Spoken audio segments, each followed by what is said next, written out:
it's prudent to say that the fans are not very happy with the momentum and the performance. Well, the Kenyan fans who want wins by any means, hook or crook, you think of it, they will still demand for that. But we're looking at the main semi-finals here. New Zealand playing against Fiji, Australia playing against South Africa.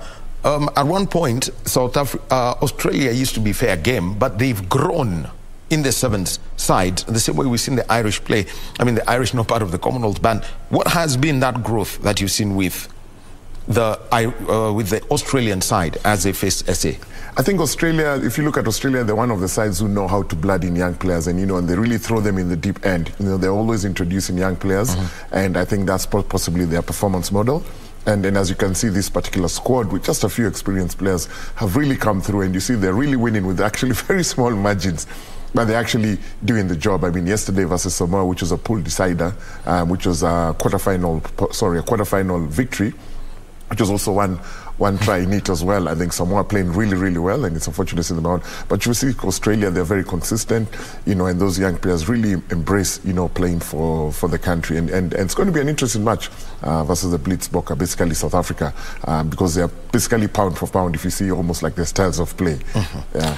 New Zealand against Fiji, because this looks more like a final before a final. That is definitely the game to watch. Pacific Islands will all be watching, from Fiji and in New Zealand. It's going to be an exciting fixture, obviously. New Zealand obviously going to Commonwealth holding the record of winning the most finals in it, so it'll be interesting to see how this one pans out, because you're going for the gold medal match, that one is. So it's a final within a final, so really looking forward to that. What's going to be a very tasty fixture.